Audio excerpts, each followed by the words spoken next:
Good afternoon. Welcome to today's luncheon session. On behalf of iHeart Media, today's luncheon sponsor, I am happy to present the speaker for this event. We appreciate the support of iHeart Media, not only of their support of this engagement, but also their support and investment in minority and women-owned businesses, not only in Memphis, but across their media markets. Thank you, iHeart Media. I am pleased to present Anthony Caudle. He is a senior executive with over 25 years of both domestic and international experience in the financial services industry. He is the founder and CEO of Redtail Capital Markets, a 100% African-American owned mergers and acquisition advisory firm based in New York City.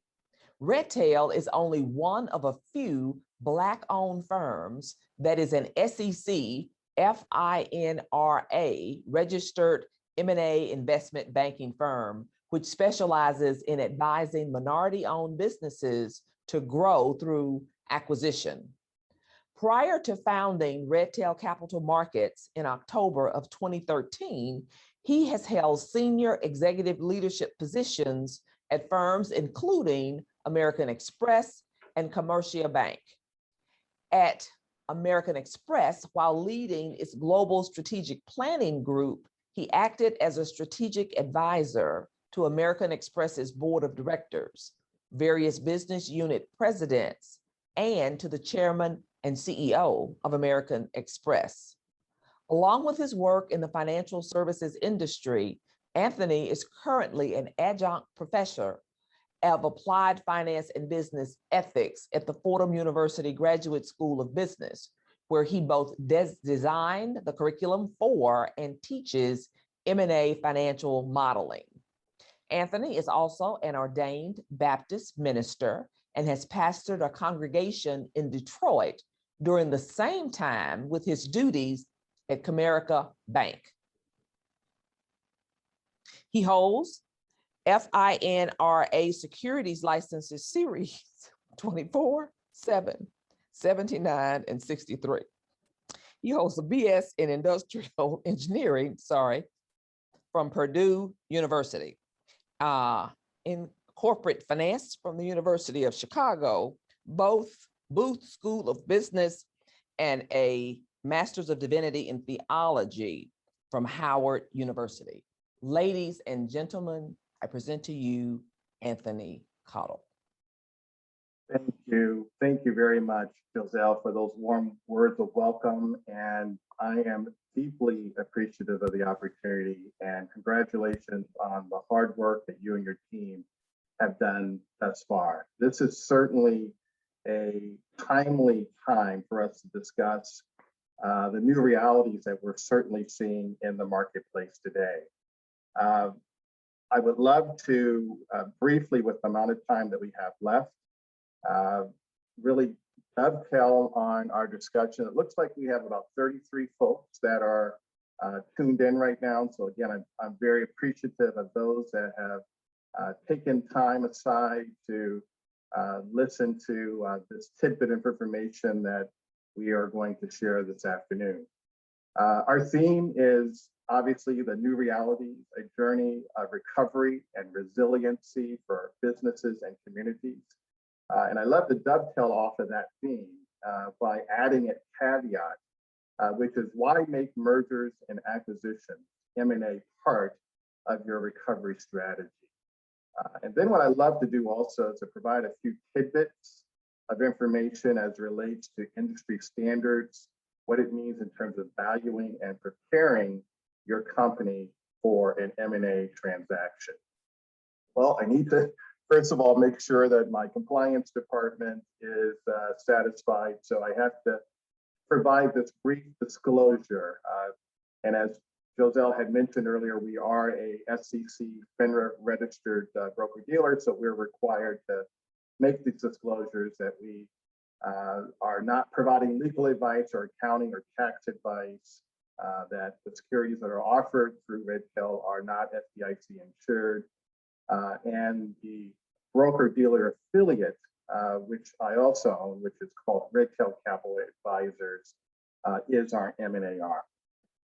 So as I was thinking about the best way to sort of begin this discussion, I was reminded of the poem by Robert Frost.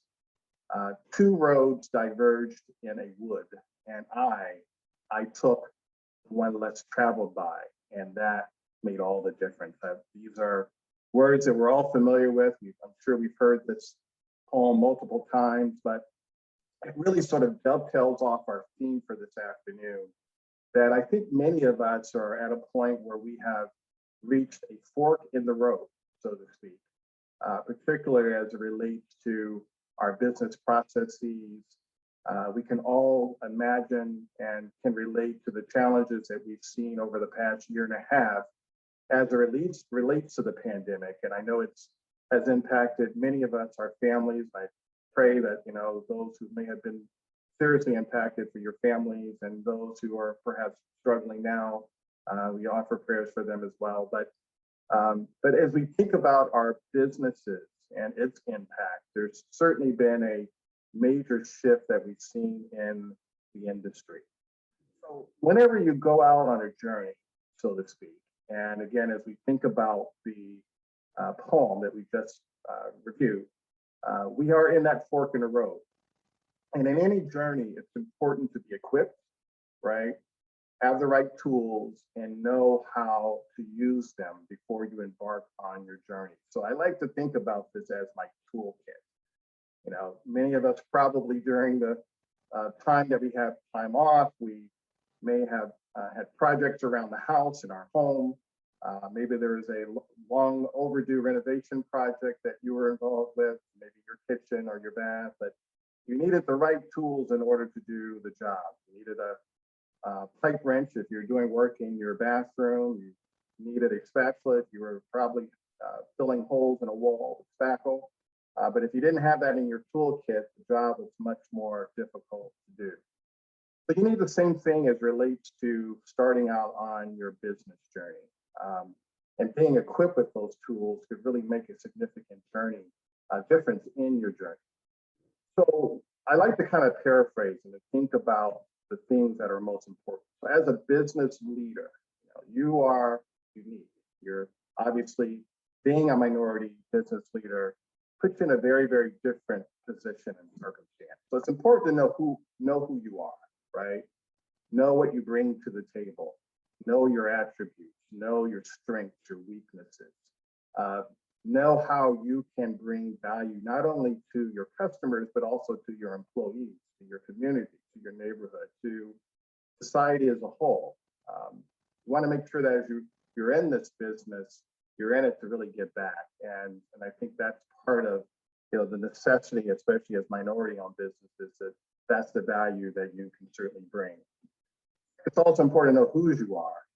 When I like to sort of dovetail that off, and many sermons I preach, I always talk about in terms of who you are, but I think this also is very applicable to this situation in terms of being a minority-owned business owner. It puts you in a very different light. You're somewhat set aside from others. You have the capability of showing the uniqueness that you bring to the marketplace. So you are a individual that is very different than the others. Sometimes I know it could be challenging. It could be hard in trying to get access to capital. Maybe you don't have the right business opportunities that are coming along, but that should never redefine your position in the marketplace and uniqueness that you bring to the table. And then the third thing is know where you are going. That's very important. It's always important to understand whenever you start on a journey, sometimes it can be very easy to fall into the situation and circumstance of just trying to do my business and get by day by day by day. I know that many of us can relate to that. We're just trying to get working capital. We're trying to really go after the next business opportunity. And frankly, some of us are just trying to survive, right? So even in today's environment, it's important to understand exactly where you're going to in order to make sure that you're not wasting a lot of time. And most importantly, you're not wasting a lot of money. So in any business role, you always want to ask the question in terms of these important questions. So my first important question that I would want to know is, how do I relate overall in my overall business structure? So how much do I know? What is it? And how am I doing it? That's important to understand. How much do I know? What is it? And how am I doing it? Then the next question is that you want to ask yourself, what kind of risk am I willing to take in order to get there? It's a really important area. So first of all, how much do I know what I know? Sometimes it's very easy to get into the temptation or into the trap. And you probably heard of the old adage that says, sometimes you don't know what you don't know. In order to find out what you don't know, you just have to continue to be at it. You'll turn over stones in your business that you may not have discovered before, but you have to be engaged in the process along the way.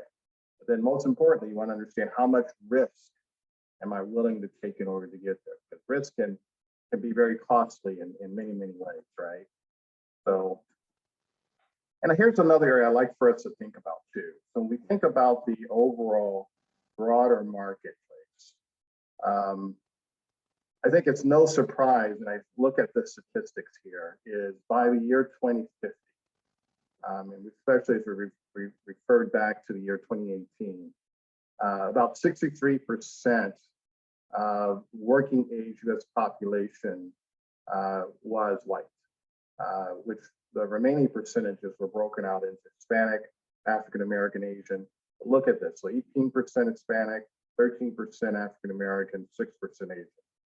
This is expected to change drastically by the year 2050, where minorities will now become the majority in our US population, with 29% of Hispanic and Latinos, 14% of African Americans. But look at the growing pie of population here, which is the Asian community. So 6%, and it's forecast to reach high as 10% by the year 2050. So this poses a lot of opportunities. While minority groups account for a significant percentage of the US population, there's still a substantial gap or disparity between business owners. This is the sad part. So, let's look at these statistics. So we think about 10 million minority-owned businesses. Of that, in 2019, that's about $700 billion in total revenue. And that's compared to several trillion dollars of businesses, especially as it relates to the middle market. So 700 billion compared to several hundred trillion of other non-minority businesses. So there's a lot of opportunity that's still out there. One good news is we can see that Hispanic-owned businesses increased by 46%. That was over a 10-year period from 2007 to 17. And that was followed by Black and Asian-owned businesses. 9 million potential jobs in the US could be created as a result of this. But here's one area here, and this relates specifically to our recent issues that we've had around the pandemic. We saw about 450,000 Black-owned businesses owners were lost during this time period amid the pandemic in terms of company loss, which further impacting minority business growth.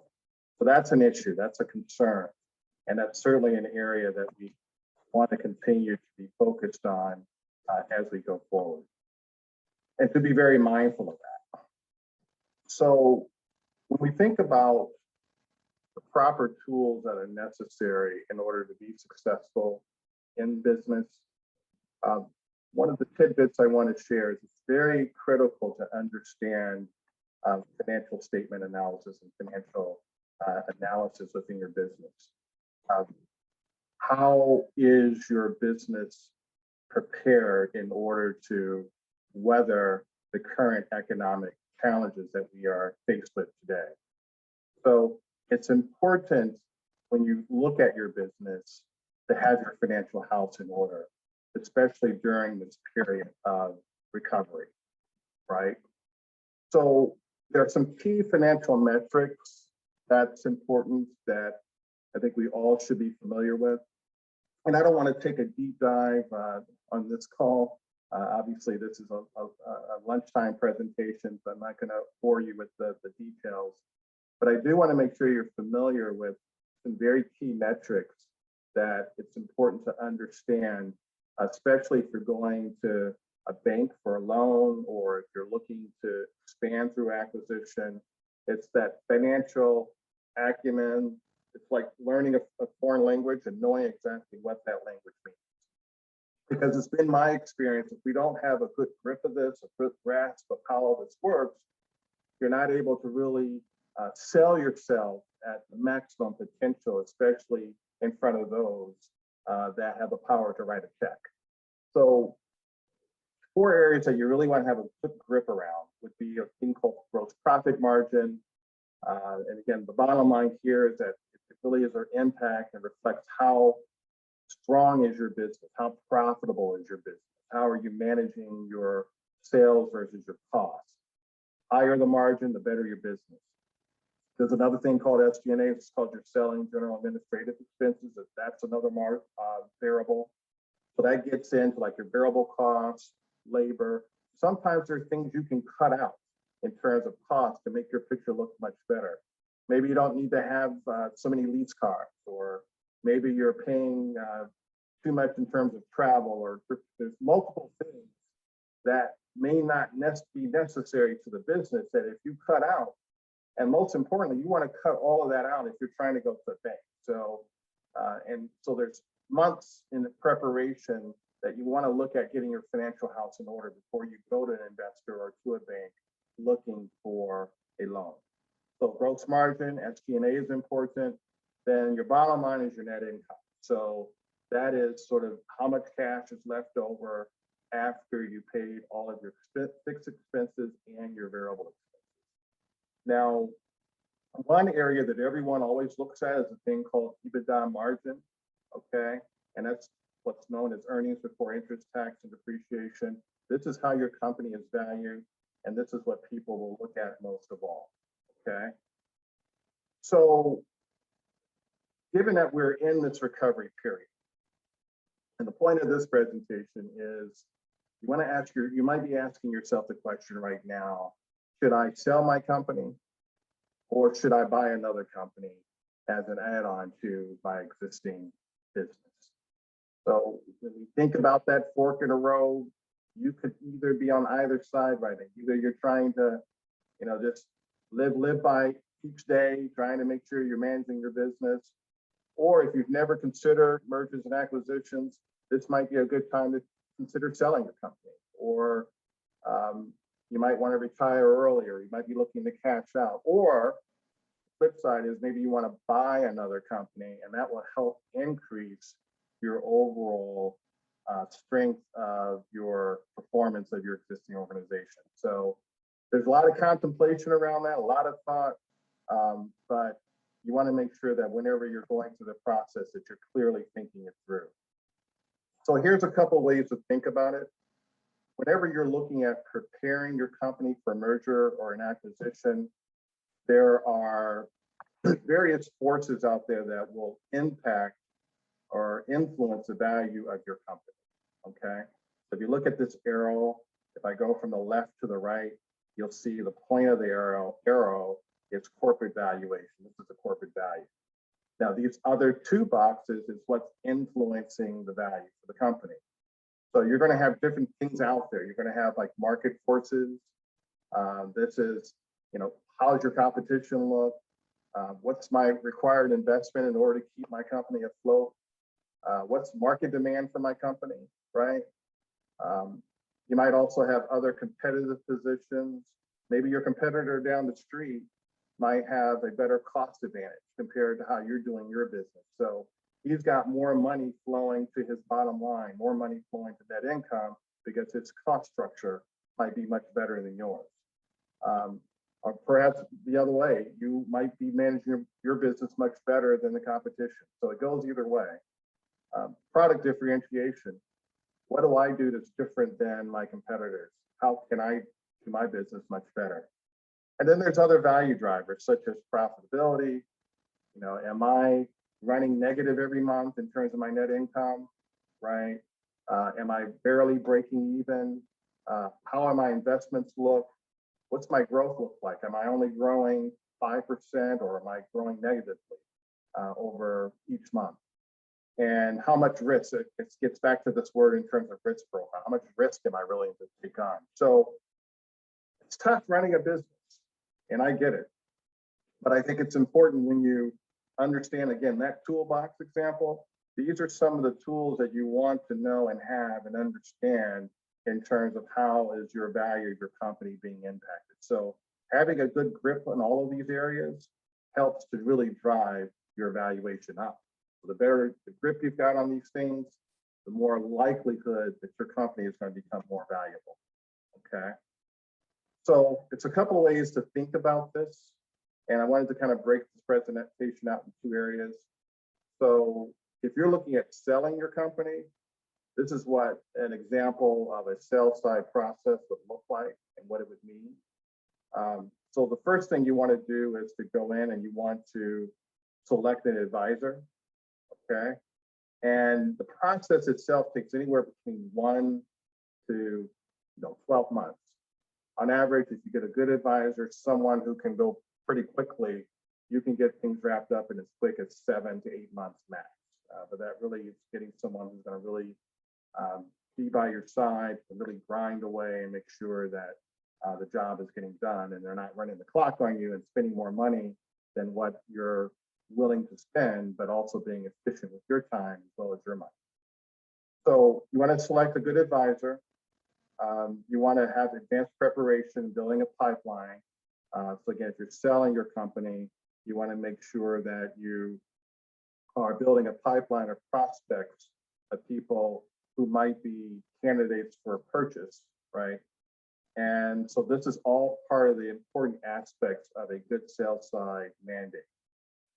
And I'm not going to go through all of these in detail for the sake of time that we have, but each area you want to have a SIM, which is like an overview of what your company is. It's like an investment thesis. It lays out your products. It lays out your historical sales. It gets into detail in terms of why you think your company is better than others within the marketplace. And most importantly, it talks about what you think your company is worth and how much you think that you should be able to command if someone were to come and buy your company or sell it, so vice versa. So those are the key areas here that are certainly important as we consider our process going forward. So if you're looking at how do business owners and financial sponsors consider alternatives of purchasing, so if you want to buy a company, opposite than the sale. So now let's not think about selling. Now I want to buy a company. So if I go out, I buy the company. My goal is I want to look at a company. If I acquire, so say for example, you're in a trucking company, you want to go out and buy perhaps another trucking company that's located in another state because now you want to expand your territory. You're going to try to go out and get the lowest purchase price, okay? You want your process to be seamless. And so when you're looking at a bank, banks are going to be concerned about returns. So that's what I'm alluding to right here. And they're also going to use leverage when necessary. Leverage means taking on bank debt. And we'll talk about this a little later. You want to be careful not to take on too much debt in the process, because I've seen it as a kiss of death for a lot of companies because they become too levered. And what that means is that they are borrowing more than enough that their capacity of their company can handle. So the more money you buy, as we all know, the more principal interest expense you're going to have to pay. And you want to make sure for sure that the company that you're purchasing can cover that cash flow, that interest expense, that principal expense. So you got to make sure you understand your business, your operations, and then understand the company that you're acquiring. So if you get that and it's all in tandem, it makes sense, you got high return, you're going to have high reward as a result of that. Okay.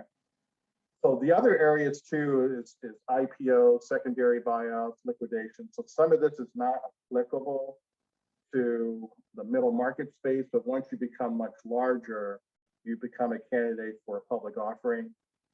There are secondary buyouts where companies will come in and make an offer for you. And then there's also other liquidating circumstances, which is really the least favorable, because now what you're doing is you're terminating your operations with a quick exit. And sometimes you might not get the price you're looking for, depending on how well your company is performing at that point in time. Okay. So the question is, are you ready for a buy side or sell side M&A process? So preparing your company for sale and maximizing the exit price. So again, there's two areas to think about. So I won't go through each of these in detail, but there is a buy side world and then there's the sell side world. So the buy side world, again, is I'm a business owner and I want to go out and buy another company. And so there's steps that you have to go through in order to achieve that. So phase one would be, for example, and we'll pick a couple of these. You have your initial engagement. You're going to go out shopping around. You're going to look for companies that are for sale. And you might see something that's interesting, strikes your interest. You don't just go out and look for one company. You go out and look for, say, 10. And then you, of that 10, you narrow that list down to maybe 5 candidates. And then of that 5, then you have a very serious list of, say, 3. And then from that 3, you'll get the ultimate one. So also, we'll skip to number 4. The seller discusses the appetite to sell. Then you conduct due diligence. You go through a financial analysis to make sure the company is what you say it is. And then the last part is you negotiate the best possible price. And then you come in with a purchase agreement. So that's your buy side in a nutshell. You go out, buy a company, make sure you go through the process in order to make sure that you are getting what you think you're getting and that you're being guided accordingly. Now on the sell side, again, that's the opposite, flipped. Now you want to go out, if you're selling your company, you want to go out and find someone who wants to now purchase you, put a timeline in place. You develop what's called a SIM. So again, that SIM is a investment thesis that explains what your company is. That's your document that you send out in the marketplace that really kind of sells who you are in the marketplace. And then you go and bottom line, you negotiate the best price with someone. It's like selling your house. You know, if they like what they see, they agree with your valuation, you're now able to command a much higher price in the marketplace. So again, 2 different worlds. And who are the major players and what are their objectives on either side of the transaction? So as we see here, we have the seller and we have the buyer, right? And so the goal is that the seller wants to maximize his exit value. So you've been working really hard with this company. You've been at it for many, many years. You want to retire. Maybe, unfortunately, you can't pass it on to the next generation. Maybe your children are not interested. Maybe they're doing other things, right? But you've been at this business for a long time. You just don't want to see it not go anywhere. And most importantly, you probably want to at least cash out on some of your investment that you have worked so hard at over the years. So the seller, here's the various roles of the seller, and then the buyer. You could be on the other side. You're now buying from the seller, so you're the business owner. There's a thing called a family office. These are rich families, essentially, that have put money aside to go out and buy different assets. So it could be like the M&M Mars family, for example, that has a family office.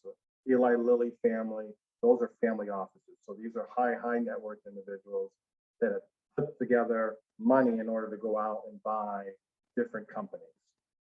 And it's generally managed by a fund manager. And then you have the personal equity investors and then strategic acquirers. And strategic acquirers are important because that could be perhaps you already have a relationship with you're a supplier to say FedEx, okay? And now FedEx wants to invest in your company because they believe in what you're doing and they want to invest with you because if you're successful, they become more successful. So I use the FedEx example, but you can actually leverage this as a minority supplier. Potentially, I've worked with a couple of deals already where I have clients now that have used their relationships with their companies that they're supplying to, where that company, that large corporation, wants to make sure that you as a minority vendor is successful and they will invest in you. So guess what? That's M&A transaction. So now the strategic acquirer, the large corporation, wants to invest. So now you got to come up with a valuation of the company. You got to make sure it's clarity in terms of what return are they going to get on that investment. That's all part of the process, and that's all part of the buyer. So you can do a partial sale, or you can do 100% sale. That's how that process would work. So originally, so if you bought a company at 10 million, you want to try to really maximize your return. So say over 5 years, you have a 3x return. That's $30 million return. We'd all love to be there, right? So that's really the goal that we're trying to maximize. So let's talk about the 10 drivers that enhance valuation. And so this is something to kind of think about that's very important. So the 10 drivers that enhance valuation for your company, one would be access to capital. Always a challenge. Many of us are having challenge right now in terms of getting access to capital, either through banks, through other investors. And again, some of this goes back to your story. That's why you have to have your financial house in order. You want to make sure that everything is tight, complete, locked down. You know your story, you know your financials, you know those metrics that I showed you earlier, the net income, the EBITDA margins, the SG&A. All of that is important because that's what's going to drive people's decision on if they want to invest in you or not. So access to capital is important because they're going to look at return on investment and they're going to be looking for the right financing for your business. Second thing is economy of scale, right? Scaling output, lowering costs, that's key. Cost savings for different types of markets, partnering with wholesalers, those are key things. So you want to be able to scale your business accordingly in order to maximize your return and your profit. Customer retention, I mean, that's a given, right? You need to make sure you have a solid and diversified customer base. You're understanding the percentage of the top 5 customers within your portfolio. And here's another important word right here called recurring revenue, right? You want that customer that you've had for 10 years. You don't want to lose that person, right?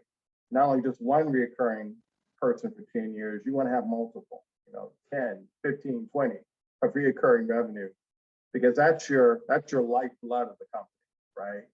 And so that customer retention is key and it's very important. Financial performance, profitability, solvency measures, financial analysis, that gets back to that earlier slide. Understanding those financial drivers, again, the net income, EBITDA, the SG&A, the cost of goods sold, your fixed cost structure, your variable cost structure, really knowing and understanding that is key. Then, this is also important, right? Talent. Who's on your team? What's your company culture look like? What's your quality control procedures that are in place? What's the breadth and depth of your management team? Are you the only person in your company that is really the lifeblood of the organization? So 70% of the company being pushed by you, right? Or do you have it broken out where you have it well distributed? You have a deep enough bench where they can help you really grow the business and people who you can trust really have your best interests at heart, that you can really grow this business to the next level. So the next one is branding, right? Customers respond to product offerings. Social media presence is important. Alignment with company mission, that's important. Timing, that's always key. Industry dynamics impacting the business, market positions, diverse offerings. How does that look in the marketplace? Service offerings, what kind of products are you selling?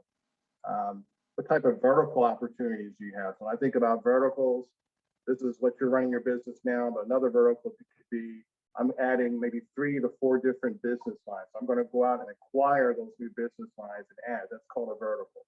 You're going to add verticals, or you're adding additional service offerings to your portfolio.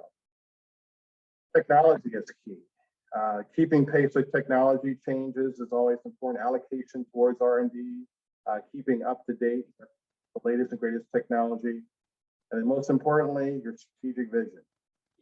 Getting back to what I said before, knowing who you are, whose you are, where you're going to, having that good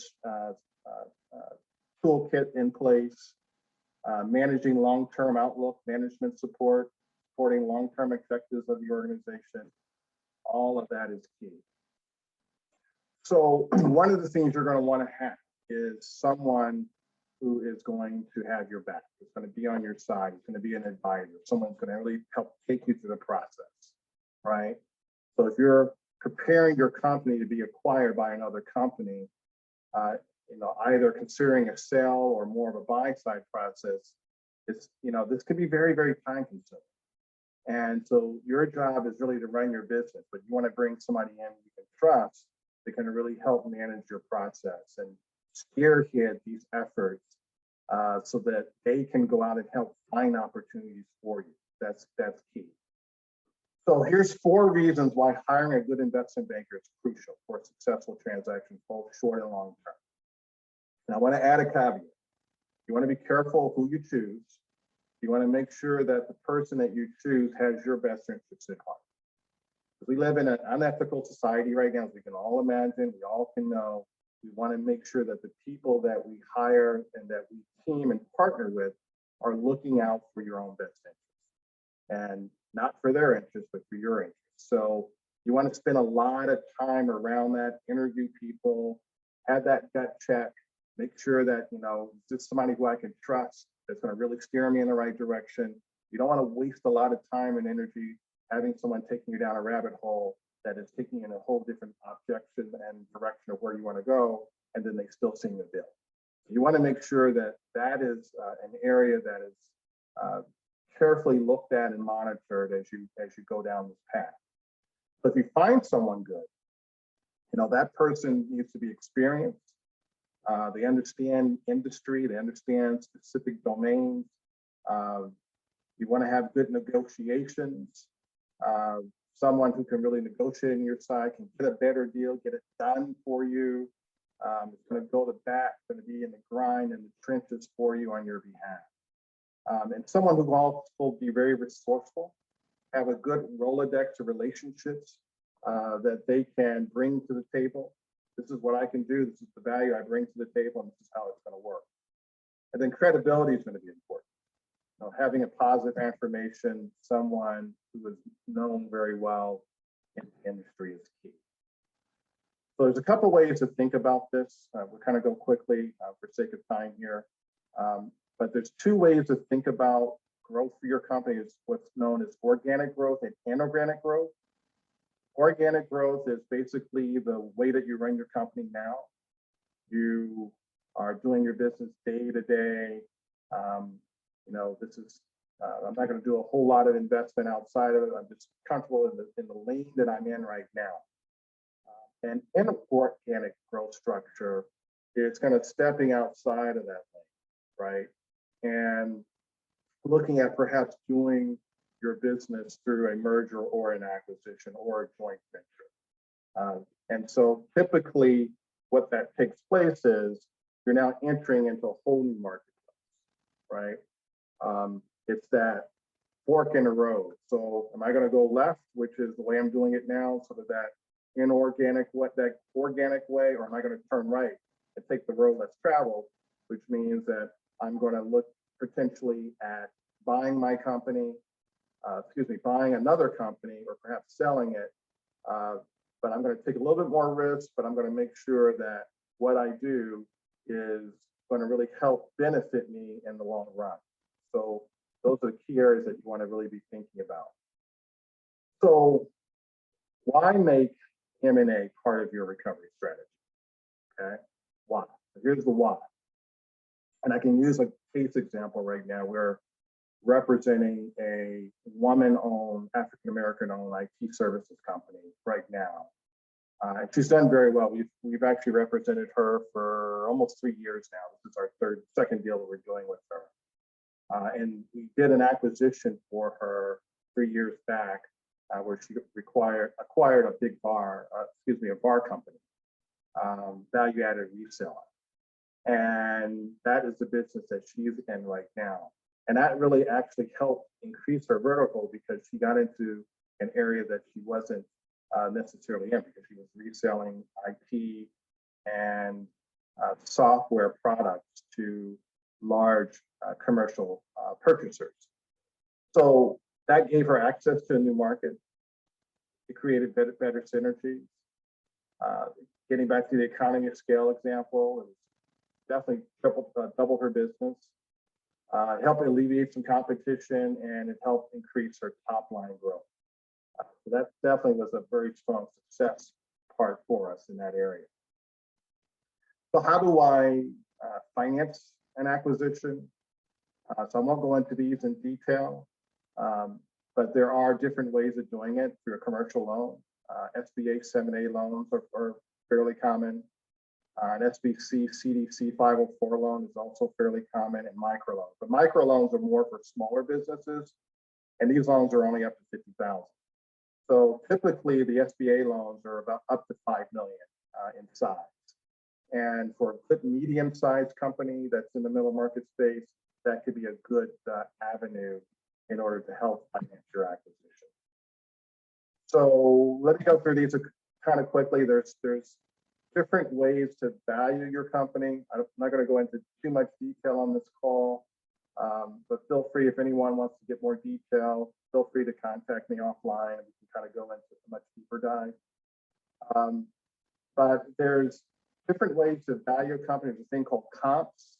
And what that means, they're going to compare you against others in the marketplace. And so if you look at this example, I've got Coca-Cola, Pepsi, Dr. Pepper. These are all beverage comps.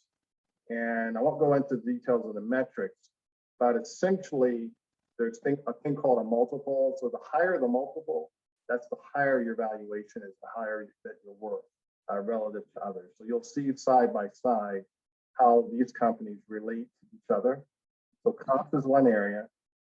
There's another area called precedence, which means they're going to look at a list of companies that may have priced recently in the marketplace. So if you're trying to sell your company, you're an IT company, they're going to want to see, here are 3 examples of IT companies that have priced, and this is what we think you should be. So it's like selling your house. And if you're selling your house, they're going to look in your neighborhood and say, well, there's 4 houses that sold in your neighborhood. Here's the cost, and your price of your house, if you sell it, is going to be in that area. There's another thing called a leverage buyout. You want to be very, very careful with this because this is where someone who's trying to buy you out can come in, and you might get a call one day and, okay, they want to buy you, but they're going to put a lot of debt on your balance sheet, which means that they're going to finance the transaction, but they're going to stick your company with the debt in order to get the deal done. Okay, so that's how an LBO works. And there's pros and cons to it. You might get paid out, but then what ends up happening is that the company itself is not in good shape in many instances because of the leverage, the amount of debt that goes onto the balance sheet. And if the company's not making enough money to service the debt, that's why you see a lot of companies that have gone out of business. So, that's why it's critical to have someone to really guide you through the process and making sure that you're making the right choices. So then there's another area which is called the discounted cash flow area. And this is a very important area because if you get someone who can work with you, this could really be very strongly to your advantage. And you could have tools set up, getting back to the toolbox example, that will really show how much your company is worth given future performance. So, a bank or an investment bank can put that story together, and you might be able to walk away with maybe a 20% premium higher if you didn't have this kind of tool in place in terms of your sales. Want to keep that in mind. So there are several micro and macroeconomic trends On the macro side, just keep in mind that you're going to have market forces that will impact not only just you, but the broader market. There's international effects, there's supply and demand effects in the general economy, the global economy that will affect your value. But then there's also the micro economic impact. So that's more focused to you. So what's my impact to customers? That's going to be key. Availability of employees, right? Media and general public and investor appetite. So these are just nuances that's going to impact you at a much more smaller or micro level versus the things that we're seeing in the overall economy, right? Keep that in mind. So with all of that being said, it's kind of a quick overview of Redtail. So here are some of our service offerings that we bring to the table. Our products, so we do mergers and acquisition, fairness of paying, valuation. These are the industries that we cover. And so being a minority-owned investment bank, African-American-owned investment bank, one of the areas that's really important for me is to make sure that we are doing our job to represent minority-owned businesses. We feel that we take a very specialized approach. We are seeing this as more of a calling, so to speak, because we want to make sure that minority businesses are getting a fair shot in the industry, okay? That you're not getting taken advantage of.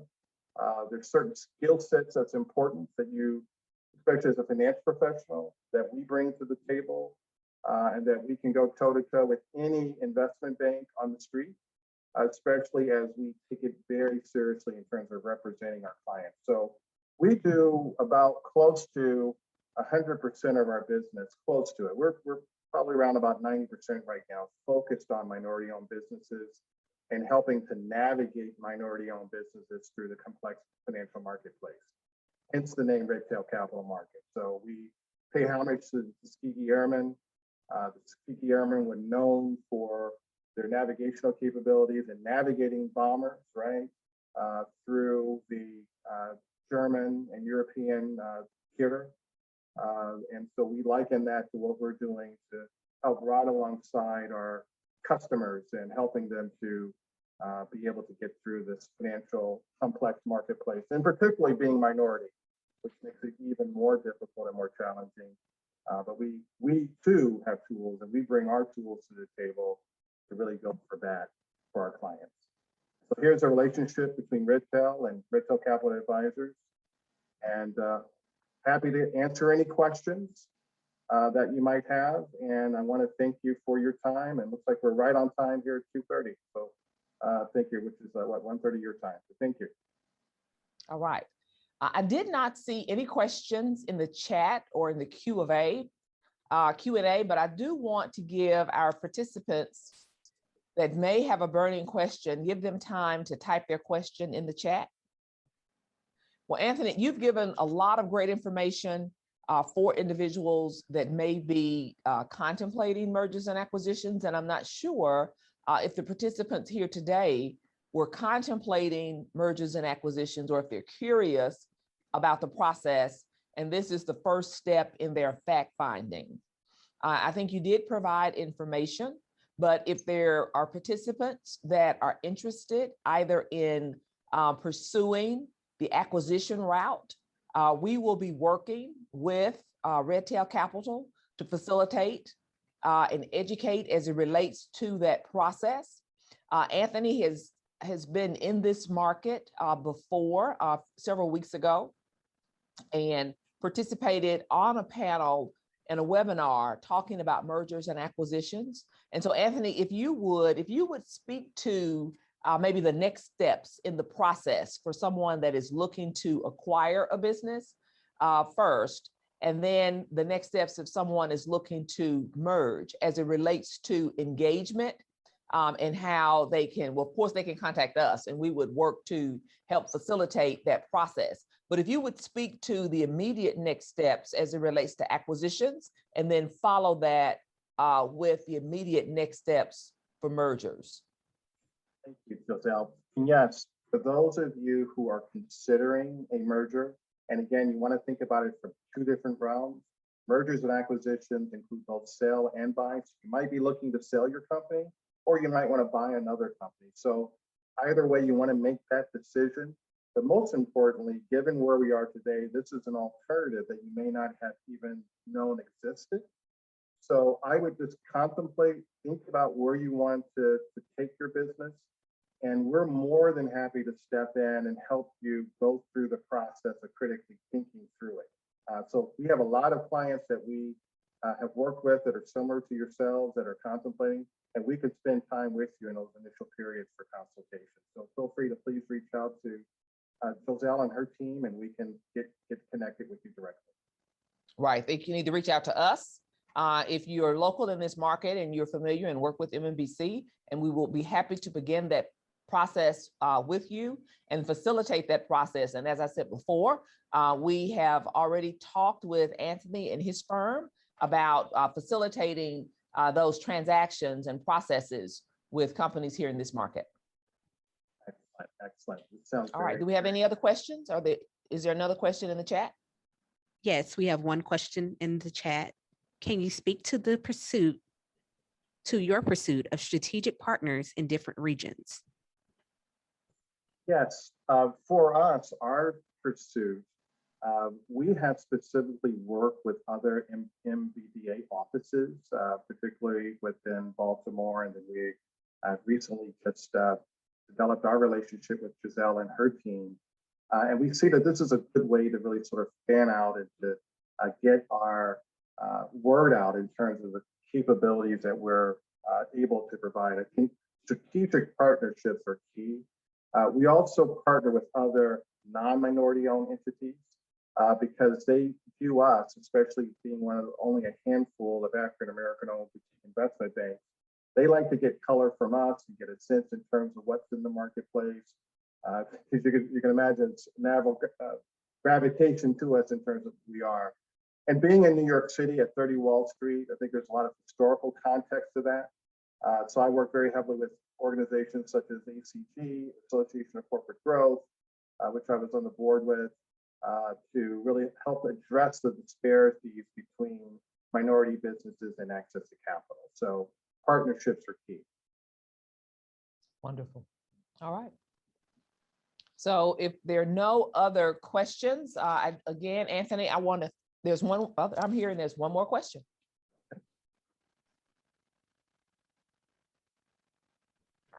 Okay, Anthony, your next question is, can you name the different industries your firm has worked with?